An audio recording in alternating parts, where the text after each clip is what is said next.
Hey Barry, you're back. Rich, Hi. how you doing? Hi. Well, hello, Mark. Hey, Rich. Hello, Yeah, Barry. I'm back and getting rid of my jet lag, and I'll be Well, happy to good. tell you Well, how I earned it.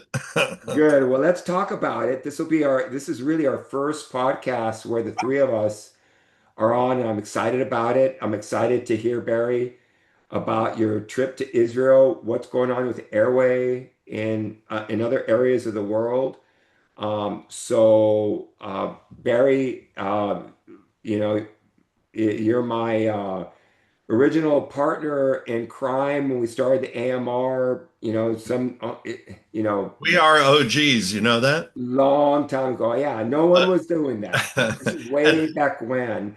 not to put too much of a crown on our heads because we stand on the shoulders of others. No question. And and um and we're in the at a point where we are grateful for the people that we learn from, and we are proud of the people that are learning from us. It's really it's very gratifying.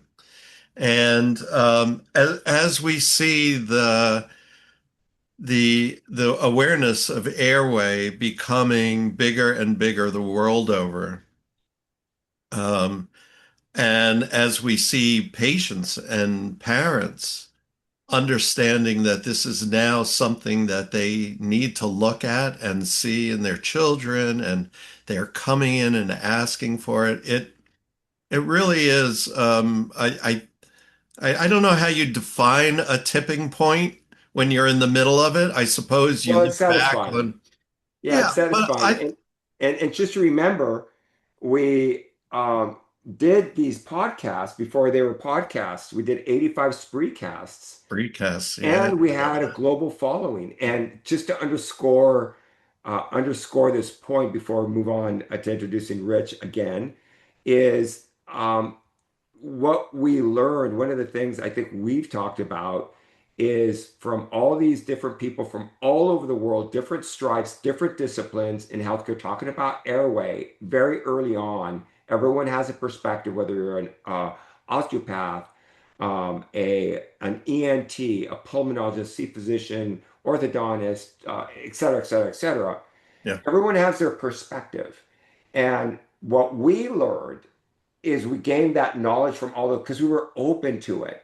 And so we're building off of a mosaic of a lot of knowledge bases. It's not just one thing, it's not just one device. And I think, yes, it's on all these different giants that we integrate. And so I'm grateful for that, grateful for have meeting you and putting this all together, and grateful for my very good friend that I've known for 40 plus years, Rich Stevenson, who's my classmate, top notch clinician, great reputation, excellent teacher. So I'm excited about having his expertise as not only a very seasoned and highly skilled dentist with really good hands, is his teaching ability too. That's going to help uh, us three really put this curriculum together.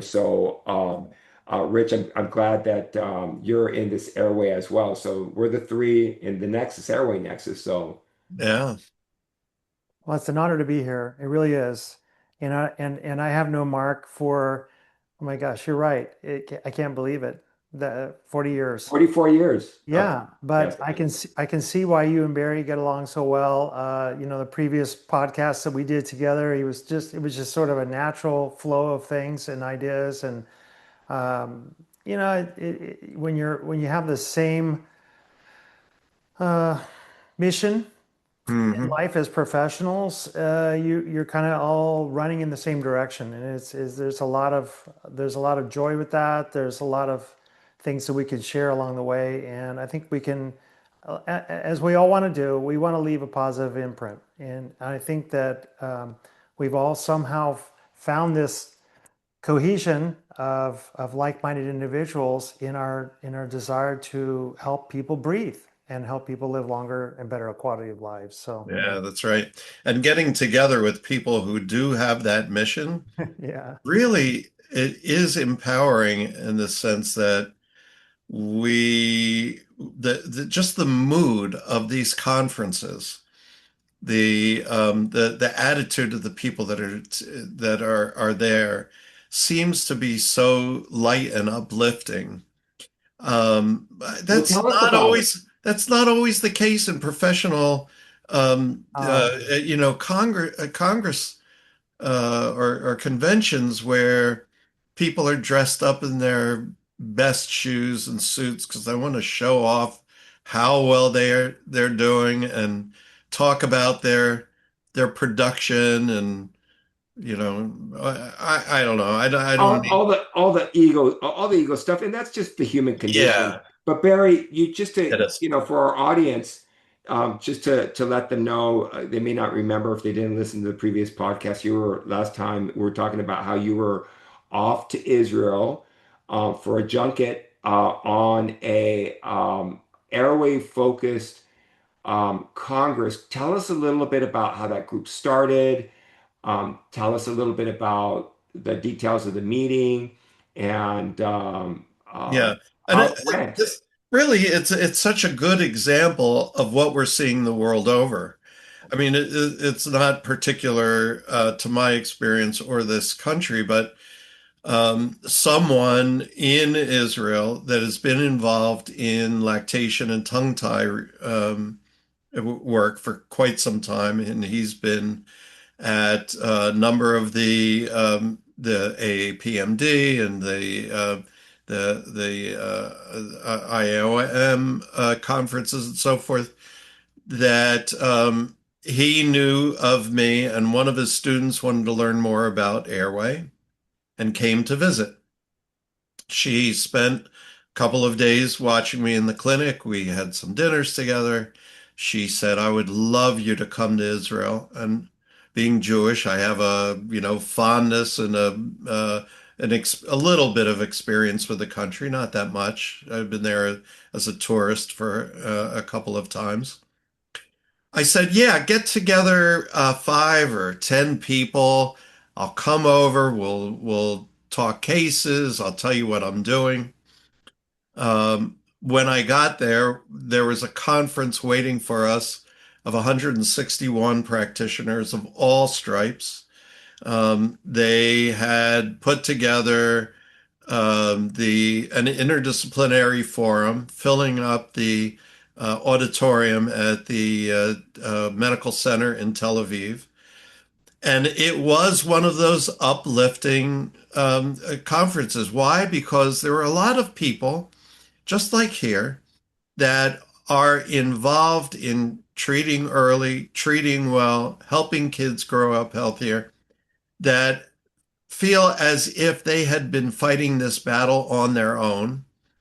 And when they came to this conference, they learned that they were not alone at all, that there were other people with a similar mission. And it was dentists and pediatric dentists and myofunctional therapists and physical therapists and osteopaths and the like. And it created such a stir that we decided to do it again. That would be this year. And this year we held it at an auditorium that had 350 seats. We filled it up. We had a waiting list. Again, we brought together people that were just so enthusiastic. You just could feel the buzz even at every coffee break and at lunch and the clamoring to get from room to room where there were different lectures going on. Everybody wanted to see Okay, so everything. let me jump in and ask you. Okay, so there was maybe an introduction and parallel plenary sessions that were going on, and if so, how was that organized? Was it Well, like in this case, I was the keynote speaker and gave a context for the whole event. I highlighted that complete continuum of treatments from natural treatments to biomimetic to growth guidance to orthopedic remodeling to orthodontic surgery and as a sidebar orthodontics. And I highlighted where each of the 28 speakers for the event would be located within this continuum. And we pretty much covered the entire continuum. We looked at airway, we looked at muscle function, we looked at energetics, we looked at we looked at whole body thinking. We looked at early treatment, late treatment, and it was all covered. Okay, so let me And ask you, did you find the similar challenges there that we have in the United States as far as integration? So it's great you can come into a conference and different people will be listening to information from a colleague or whatever. But at the end of the day, did you find that there were issues with integrating the concepts in real world practice? In other words, were there issues like recognition or tension between the physician and the dental provider as far as like yeah, sleep and breathing and diagnosis and any issues like that? yeah, Very widget driven. absolutely. Now, because it's fairly new there, I think some of the practitioners are yet just figuring out how to do integration and collaboration. But it seems to me, and I may be wrong, that there are less strictures on how the various professions can work together there than there are here. Here, as a dentist, I'm not allowed to have a practice in combination with a physician, for instance. I'm not allowed to hire a craniosacral therapist or a speech and language pathologist. These are, and it's not every state in the union, but in New Jersey, it happens to be a little more circumspect. And of course, all through the world, many medical as well as dental specialties have, in a way, followed our lead as Western society in becoming more allopathic and siloed in our thinking. So, in many ways, the idea of collaborating between specialties on a particular case, treating systems in a broad-based sort of kitchen sink way is as new there as it is with us. And yes, there are ENTs and a couple sleep specialists that were an orthodontist, frankly, of course, we know this, that we tend to be a little bit protective of our turf and to open the idea of working with someone who is maybe of a lesser stature in medicine than us. I did feel that a little bit. So I, so if it was palpable, how did you get them on the program? Did they come on as kind of like doing a favor because they wanted to have like future referrals, or was there like this true understanding of what airway is? Or does everybody have their and own iteration of what airway is? Well, you know what's happened. You remember when we were doing the AMRs early on, and we brought in people, say like Uma Katwa and Stephen Park and Peter Litchfield Ron and Harper and yeah, Sarush Zaghi, where yeah, they didn't really understand where we were going, and they came out of the AMR going, "Oh my God, this is yes, brilliant." yes. And many of them went on to, establish, independent careers, looking at this stuff and becoming collaborative in their own right. So that's it, That Barry. What you just and said. that, Let me just jump in here. Here's where I'm going with this, kind of leading this on, because yeah, we've lived this, okay? right. And so where they are, and I think this is why the AMR is so important, is actually it's a place where we actually brought it all together in an integrated way that you can actually translate it into real world practice. Not that it's easy at first, but I think the concern about what's going on, the nice thing is that everybody is talking about it, but Right. everyone's now teaching weekend courses that's non-integrated, that's maybe looking at just structure, maybe just function.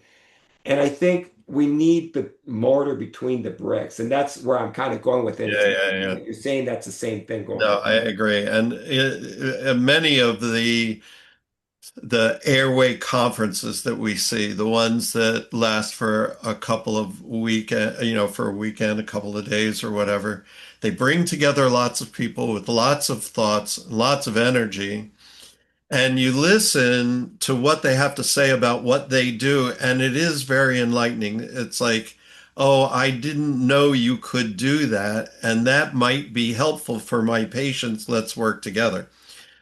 But you don't necessarily come away with the nuts and bolts protocols for making that happen. Still, it's about awareness, not necessarily about setting up the system.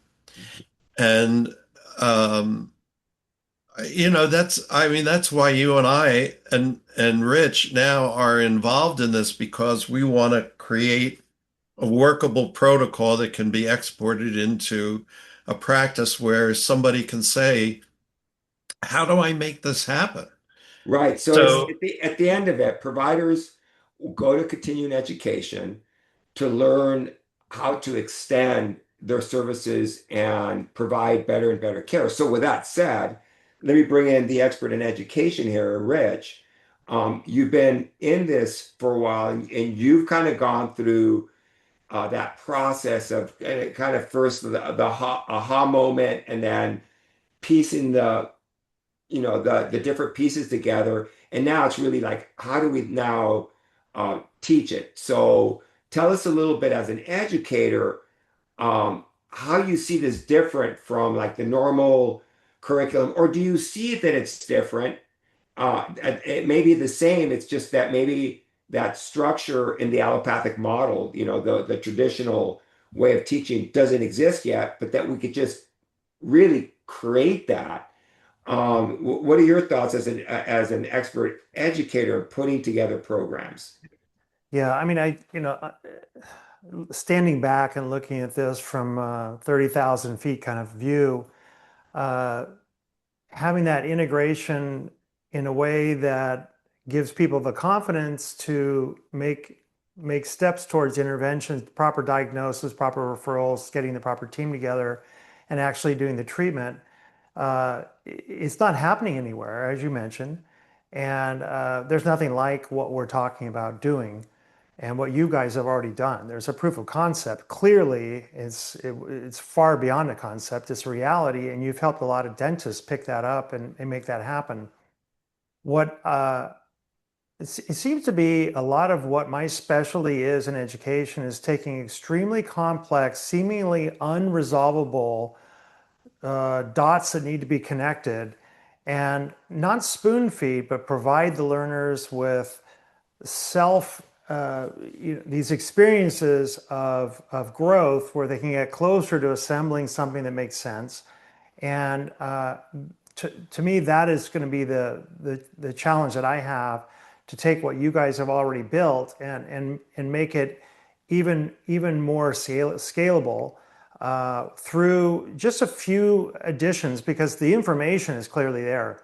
The information is there, the expertise is there, the documentation is there, the cases are there, the photography, everything that makes up a beautiful curriculum is there. You got passionate teachers. We have learners that want to learn. I mean, they want to be here and they want to get this. And there's just a few things that I think would be necessary to piece things together, which we're doing. And so I guess in a way, it's looking at complex things and making them more simple without spoon feeding. Spoon feeding doesn't work.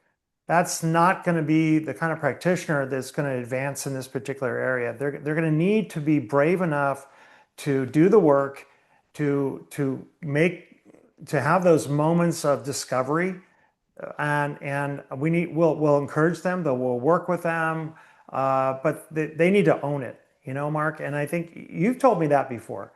And it's basically, you need to do the hard work to become a top tier airway focused dentist. You really do.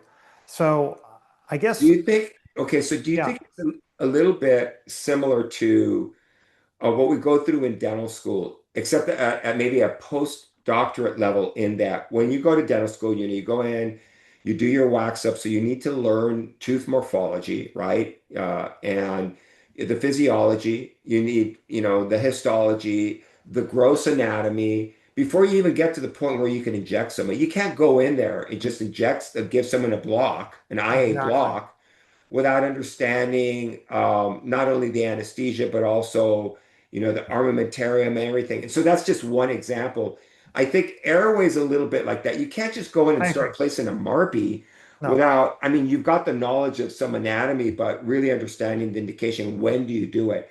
Do you think that, because I do have some guilt about this, and Barry and I talked about this through the years where, I mean, literally we've had hundreds of dentists go through the AMR, and the focus was on taking deep dives on these 12 different chapters that we put together, which kind of gave us our original logo. That was heterogeneous information, the different craniofacial growth and development, anthropology, medical comorbidities, dental comorbidities, functional, and just putting it and weaving it together, that we really never had the bandwidth to translate it into real world practice. I mean, we were doing it, Barry and I were doing it, and kind of learning with and applying these concepts. But we didn't have time to actually get down and say, well, how do you actually do it? And I think that's kind of what happens in these meetings, like that Barry was saying, is you learn interesting things, but it's just putting it together and integrate it to where you can actually make a living. You can actually help your community and improve the public's health. And I think that's the challenge. And having you there, I think going through and now doing it is, I think, will be helpful for us to kind of raise that bar and meet that challenge. Yeah, I think so too, Mark. And I think that people that embark on this type of practice need to be okay with they need to be patient and okay with the fact that this is going to require some homework. This is going to require some thoughtful investigations into things that don't seem to make sense at first. This is not a spoon-fed. Look, I can teach you in a 3-day amazing course how to prepare every type of veneer design there is, and how to temporize them, and how to use a lab, and how to deliver those veneers. And I believe with a little bit of practice, after 3 days, most dentists can probably, in within 1 or 2 cases, be very competent, highly competent. But do we get into occlusion? No. Do we get into all of the intricacies of bonding and the morphological differences and how things work in that respect? There's no way. And so we simply cannot make a perfect airway treating dentists in 3 days or 6 days. It's going to take a commitment, but what they learn in just a few days can change their life. And that is exciting. And in fact, they can even convert that into some initial income just by doing some exams and even referrals at first. Like in our own study club, we just had a study club Zoom meeting last night, Mark, and we have all different levels of people in that study club. Some of them haven't treated a single case yet, but they are identifiers, and they're getting excited about it. They want to treat cases, and they're moving in that direction. But I think it's sort of a commitment to a different way of practicing dentistry, a different awareness. And it's sort of like, once you see it, you can't unsee it. And I think anyone that goes to this course is going to want to transform. So This is just something you do like a widget. I'll end with this. It's so funny you mentioned this. You don't just take a course to place an airway in a vacuum and not understand why to place it, but actually there's a course right local to me and you that's exactly what's taught. I mean, there are courses where you'll leave in a day and a half or 2 days, and you'll know exactly how to place a MARPI. But when you ask these people why, they go, "Oh, because you want expansion." I say, "Well, why? What are the indications? Or what are you measuring? What kind of patient would even need this? Deer in the headlights." So it's so far beyond that and so much deeper. I think people just have to be willing to understand that this is a journey that they'll get exposed to in 3 days, the imperative, And I think if they have half a conscience, they're going to want to continue to learn. Yeah. I mean, it's hard not to. Yeah, I so got let to me teach. just say that's great. I'd like to maybe end the segment a little bit with Barry talking about two things Yeah. that we've talked about in AMR in the past. Two concepts that you really discussed very elegantly, Barry. And one is the experience that when you were becoming president of the AAO in New Jersey, the whole idea about orthodoxy and that exercise.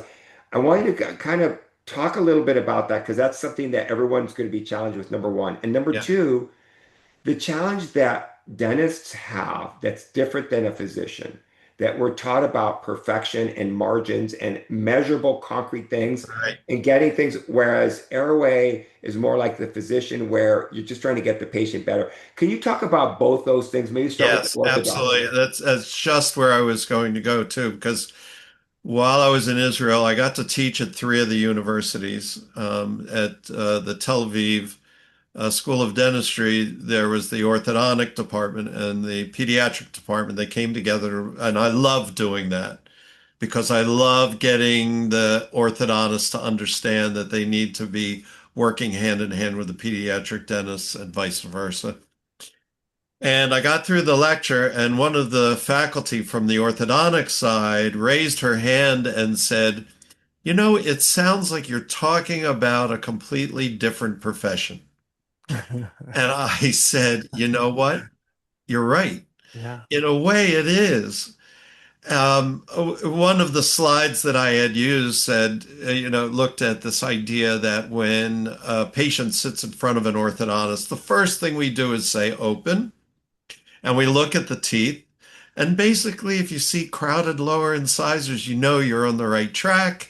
And then, you see crowding, rotations, and then you look at the occlusion and you define your angle classification. And then in your head, you're already starting to think of mechanics. And then maybe if you're advanced, you'll start looking at the joint and seeing if the joints are working well and maybe articulate a case. And then perhaps you'll maybe understand that there's something with muscles, and then you'll look at airway, but only if it's really in front of your face. And that's the orthodoxy of orthodontics. Hmm. But in airway, it is exactly the opposite.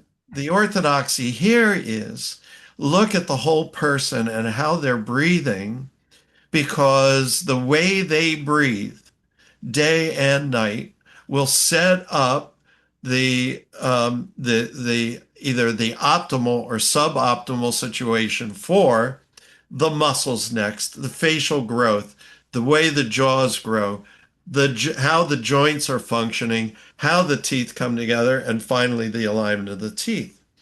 So we're looking at similar things, but the emphasis is entirely different. Hmm. Now, this other point is that we are now rejoining the medical profession by doing this. And it is something that, um, for better or for worse, we have not been. We separated ourselves from medicine quite a long time ago, and really it was for the better. Why? Because we are not under the thumb of the insurance companies and third-party payers like medicine is. Physicians, they won't even consider a treatment if it's not under the insurance guidelines. And patients have been taught to accept only treatments that their insurance will pay for. That's kind of the cultural orthodoxy of medicine. We have been able to be more independent and have come to where we are just because we've been allowed to be creative. We've allowed to charge a fee for service where we could, even as individuals, move things forward. And that has been a terrific gift. We would not be where we were without that. However, on the other side, we are now dealing with the medical indications and the medical outcomes that we're looking to see in airway dentistry that we, not used to doing We are not going to get perfection. We are going to get a bell curve of results. Physicians understand this. Medical research understands this. And in practice, you don't go in there thinking you're going to make every child perfect. Whereas in orthodontics, or in dentistry, if we don't make something perfect, we get marked off. Right. You Well, know, yeah, there's a lot of guilt associated with that, and a lot of stress right.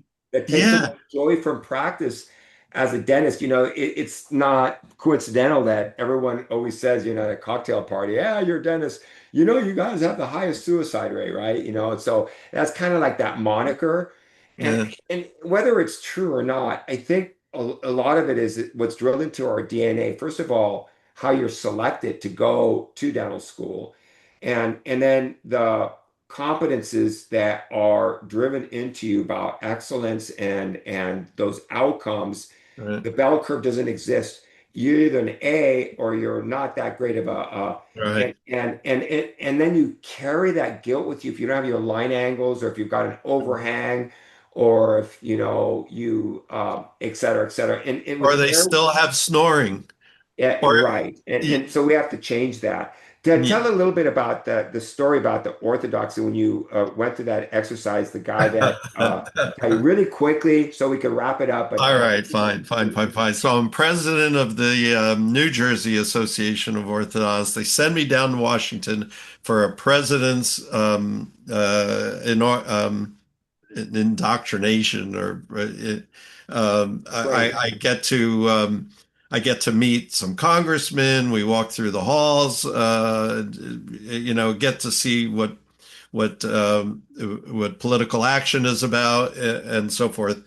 But we have a keynote speaker at this meeting, and the keynote speaker was talking, essentially, he was hired to talk about membership problems and how, as a president, I'm going to encourage more orthodontists to become members. But the point of his speech was that every organization is based on certain principles and beliefs about themselves, about who they are and what they do, that have often been handed down through the membership generations, unquestioned, and assumed often that these are orthodoxies that, as long as they remain true and as long as they remain useful, are helpful to the organization.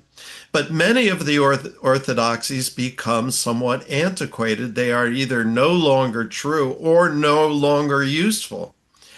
And you and I glommed onto this idea because many of the things that we've been taught in dental school, for sure, and still some of the things that we're being taught in these weekend courses, they're not really a complete story.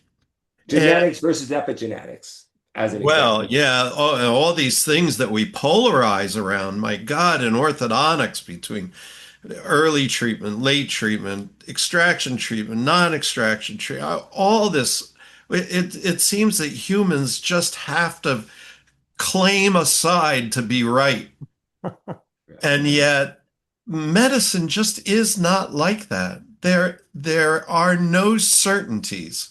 And I don't even think AI is going to get to the point where we have certainties about how a particular human is going to respond to a treatment. There's so many factors, so many vagaries. Our You mean you can't research, give a guarantee on that right? service that you're And providing, and this like a thing about 90-day evidence. warranty?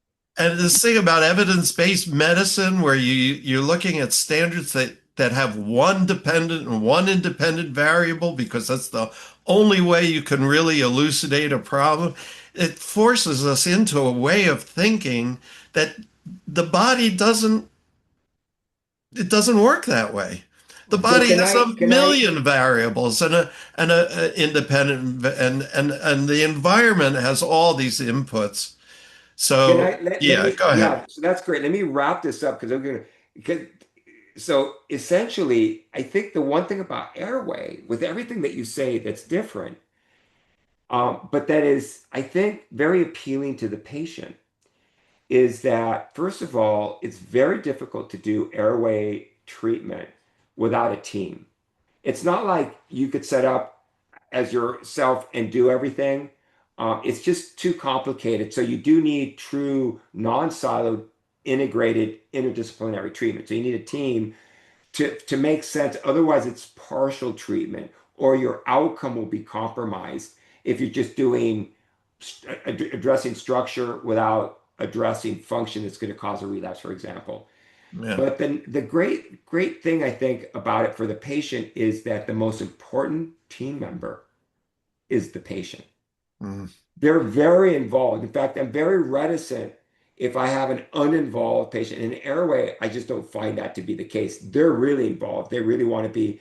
But that also means that the outcome is going to be reliant on their ability to comply and their motivation and et cetera, et cetera. And so it's and long-term stability.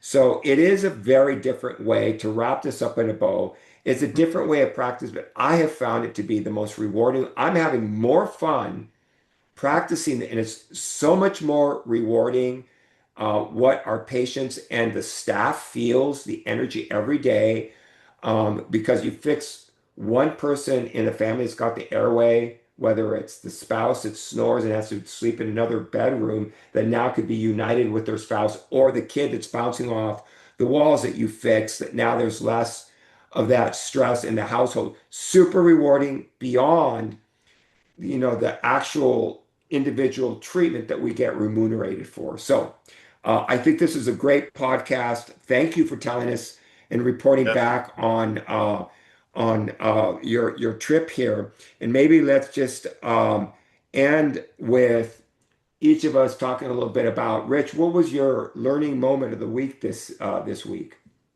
Well, for me, it was being more, being a better listener, because I think that, and asking better questions too. And so I was actually seeing a patient for a routine examination, and she's been under my care for 20 years. She's um, a great patient. She's got two kids in her family. And I just asked her, how are things going at home with your family? Kind of a question that I think I've learned to be interested in now, because I'm interested in how the family dynamics are working with our patients. Uh, because there's a lot of families that are struggling for reasons that maybe we can help them. And so she told me about her son and how he was struggling.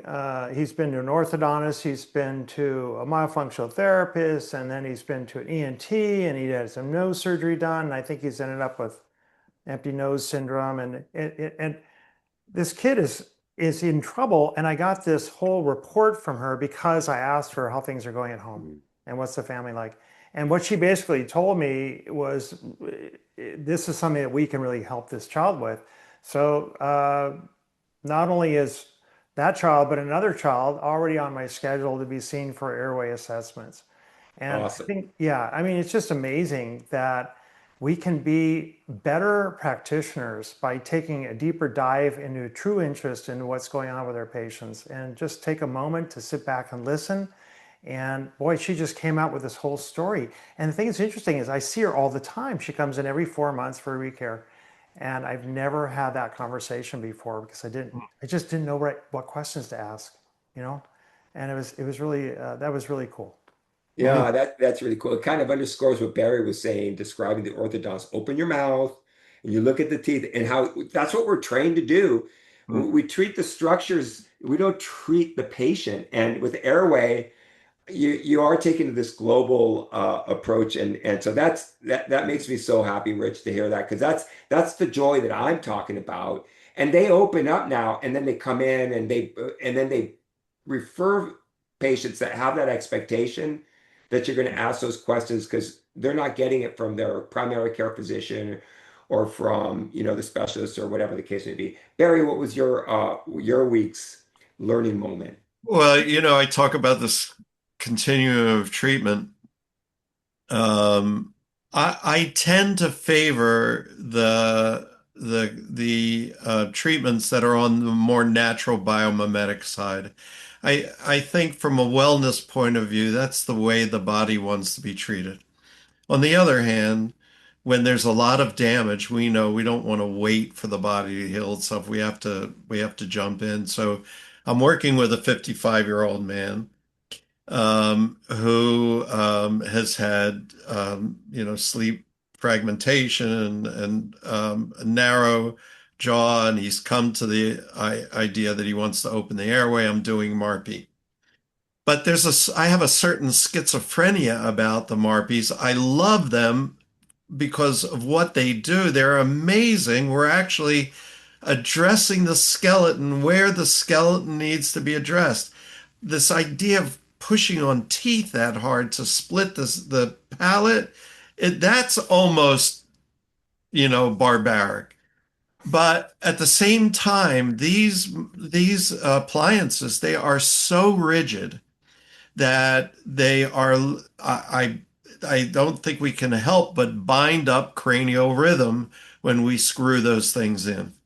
So I'm working this case with an osteopath who tells me, don't worry about it. I will make sure that the skull works well. And she worked with him for at least a few weeks, if not a couple of months prior to me inserting the appliance. She worked with him as soon as the appliance was in, as we started doing the turns, and then less frequently as we're going through the expansion process, because she says, I've kept that skull moving. And he's 55 years old and he's gotten palatal separation, and I've done no surgical cyst, no piezo, no nothing. Agreed. And I You know go, what? And you will never hear wow.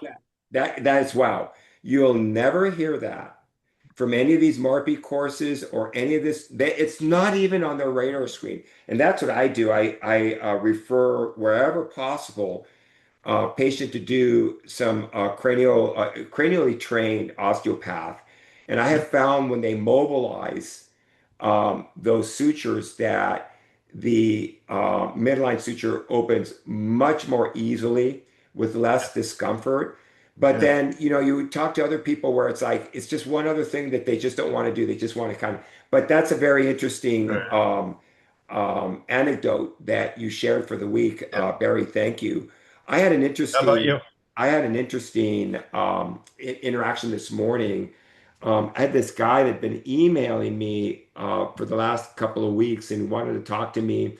And he has a company that, the way he calls it's about sleep and sports.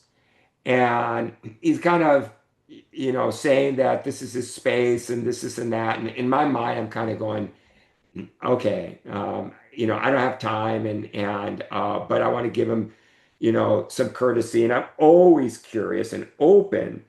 And so he emailed me again yesterday, and I decided today I'm going to give him a call. So I just give him a call.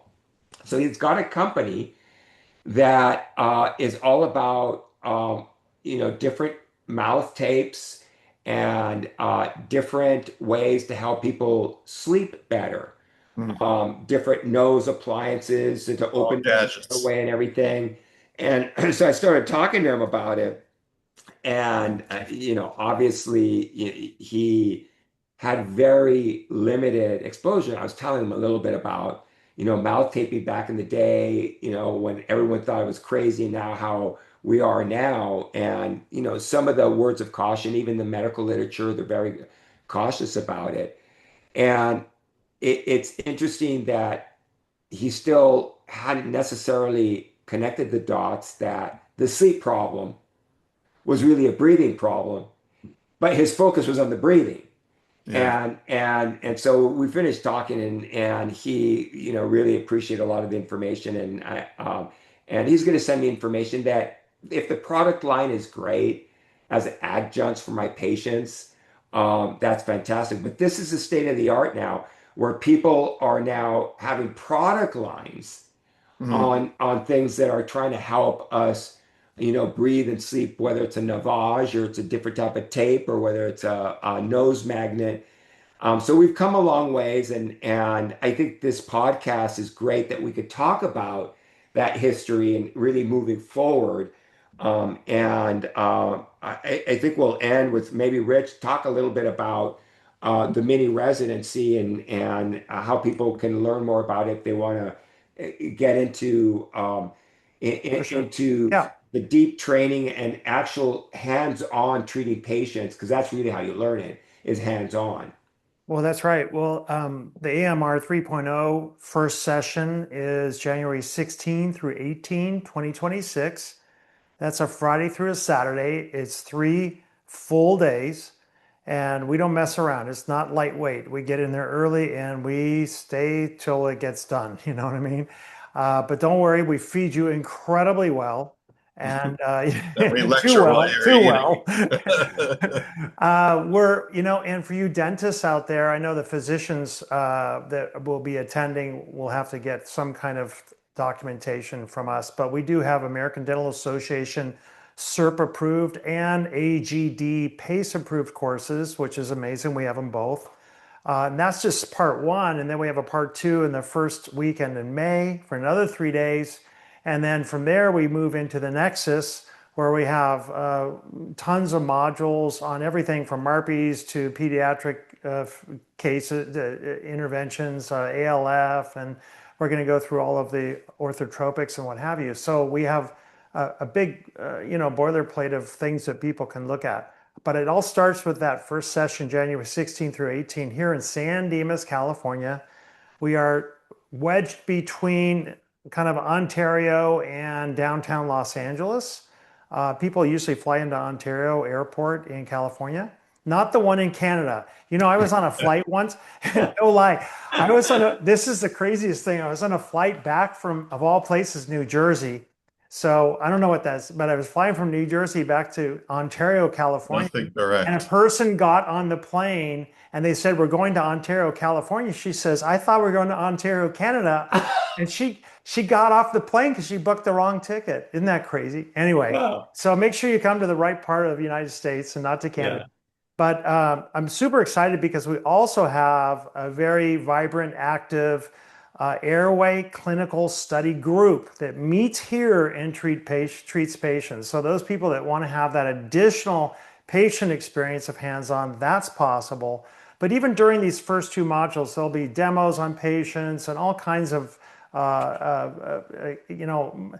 Cruz will probably place a Marpy on somebody, and maybe I'll do something, and there'll be a lot of these kinds of things happening. So it's a very, very hands-on course, and the courses are small enough where you get to meet everybody, networking, and have an opportunity to get to spend quality time with the faculty. So our And courses, because they're small, you got to sign up early because they'll get filled up. oh, We we want to on purpose keep it small so that there's enough correct, teacher right. student, Student so to speak, ratio. ratio. Absolutely. And we take our teaching really, really seriously here. When you walk into our teaching center, you won't believe it. It's like, what is this place? It doesn't look like, it's not a lecture room. This is an interactive laboratory that we have here with operatories attached to it. It's kind of a really cool environment, and I'm really excited about hosting it and hopefully doing it for many years to come. Yeah, and a lot of a Zoom video conference follow-up. So we Oh, do a lot of training stuff. absolutely. Like So it, there's a yeah, lot of support. correct. So, okay, well, that wraps us up. I thought we had a really good session. Thanks to both of you guys. I hope you have a good weekend. Looking forward to our next episode next week. And Awesome. meanwhile, I think that will do it for us. We'll talk to you guys soon. Have a good evening. Thanks, Mark. Thanks, Barry. Bye Good. all. Nice. All right, take care. Night. Bye-bye.